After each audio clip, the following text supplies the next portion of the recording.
अतीक अहमद का काफिला लगातार आगे बढ़ रहा है कड़ी सुरक्षा के बीच में। कुछ ही देर के बाद ये कहा जा रहा है कि शिवपुरी की तरफ ये काफिला पहुंचने वाला है और 8 बजे के आसपास का वक्त बताया जा रहा है जब शिवपुरी में ये काफिला एंटर करेगा। अब चलिए, हमारे तमाम साथी लगातार बने हुए हैं। शिवपुरी से नितिन मेरे साथ जुड़े हुए हैं, उनका ही सबसे पहले रुक कर लेते हैं।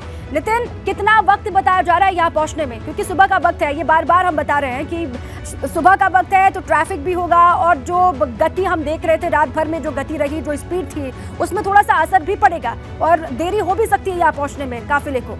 नितिन,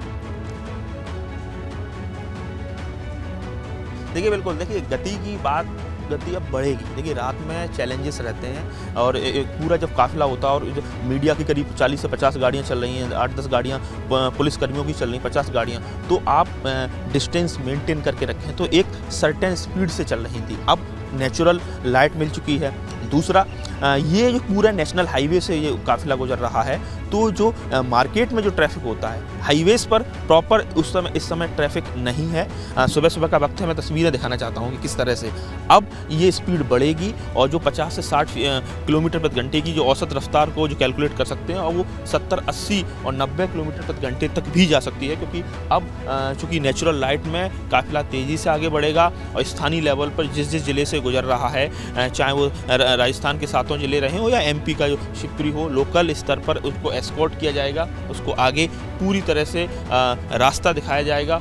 तो अब ये स्पीड बढ़ेगी और इसके बाद उत्तर प्रदेश की सीमा में ये जो काफिला है वो एंटर होगा। देखिए रामनगर टोल पर मैं मौजूद हूँ, यहाँ से करीब 12-13 किलोमीटर ये बॉर्डर लगता है, मध्य प्रदेश और राजस्थान का बॉर्डर लगता है। और ऐसे में अब जब चीज़ें आगे बढ़ेंगी, रफ्तार आगे बढ़ेगी और पूरी तरह कोऑर्डिनेशन के साथ जब काफिला आगे बढ़ेगा, तो ये बात ज़रूर है कि जो स्पीड हम कैलकुलेट कर पा रहे थे कि 2 से 3 घंटे का ज़रूर एक वेरिएशन आया है। क्योंकि रात में चैलेंजेस इसलिए रहे क्योंकि सड़कों पर हर जगह स्ट्रीट लाइट्स है नहीं, डिवाइडर्स पर लाइट नहीं है।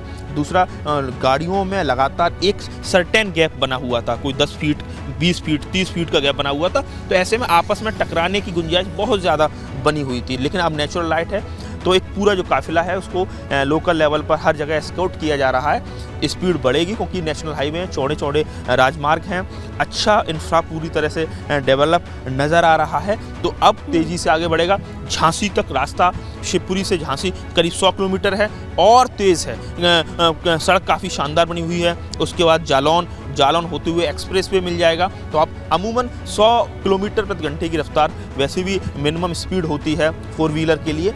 वहाँ से होते हुए फिर बांदा होते हुए चित्रकूट और फिर प्रयागराज। तो कुल मिला के शाम तक काफिला ज़रूर पहुँचेगा। लेकिन ये बात बिल्कुल तय है कि पूरे हिंदुस्तान की नज़र आज अतीक अहमद पर है।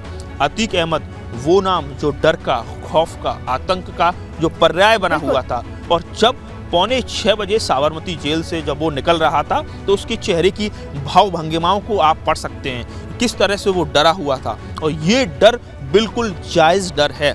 एक अपराधी के चेहरे पर, उसके मन में अगर ये डर है तो इसको ये कहा जा सकता है कि उस प्रदेश में कानून का राज है। भाव होना चाहिए नितिन, वो भाव दिखाई दे रहा था कल की जब तस्वीर सामने आई, तो वो भाव सभी ने देखा भी। आप रहे हमारे साथ। नवीन का जल्दी से रुक कर लेते हैं। नवीन प्रयागराज से जुड़े हुए। नवीन, वहां पर कितनी हलचल? क्योंकि शिवपुरी से 100 किलोमीटर का रास्ता है, जब झांसी ये काफिला पहुंच जाएगा उसके बाद जालौन होते हुए पूरा ही रूट जो तय किया गया उसी रूट को ये काफिला फॉलो करेगा। वहां पर कितनी हलचल आप देख पा रहे हो और आपके पास क्या जानकारी है?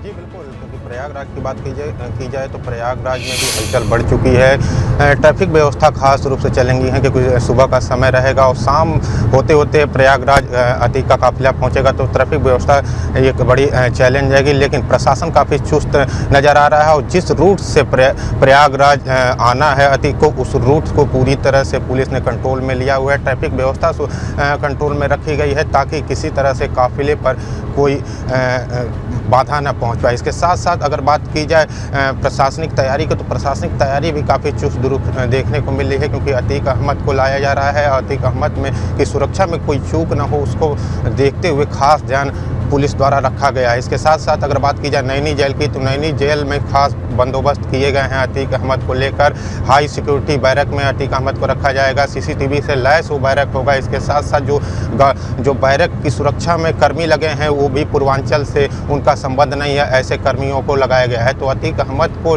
लेकर प्रशासन से लगाए पुलिस व्यवस्था काफ़ी चुस्त दुरुस्त है। चप्पे चप्पे पर पुलिस के जवान तैनात है, क्योंकि अतीक आ रहा है और सभी की निगाहें आज अतीक पे लगी हुई हैं। लिहाजा प्रशासन कोई चूक नहीं करना चाह रहा है। लिहाजा रास्ते से लगाए पूरे जेल तक सुरक्षा के पुख्ता इंतजाम प्रयागराज पुलिस द्वारा किए गए हैं। लोगों को इंतजार भी है कि अतीक आ रहा है, अतीक अहमद आ रहा है। इसको लेकर लोगों में भी उत्साह देखने को मिला है, क्योंकि अतीक जिस तरह से दहशत का पर्याय बन रहा था इलाहाबाद के लिए। यहाँ के लोग जो है नवीन आप बता रहे हैं कि वो भी इंतजार कर रहे हैं कि कब पहुंचेगा अतीक अहमद। वो यहाँ पर पहुंचे, कल कोर्ट में पेशी भी होने वाली है। कोर्ट क्या कुछ इस पर कहता है उस पर भी सभी की निगाहें लगातार बनी हुई हैं और इसी का इंतजार, चूंकि मंजिल तो प्रयागराज ही है, पहुंचना प्रयागराज है और वहां पर तैयारियां पुलिसकर्मी भी करते हुए दिखाई दे रहे हैं। आप ये बता रहे हैं, आप रहे नवीन हमारे साथ।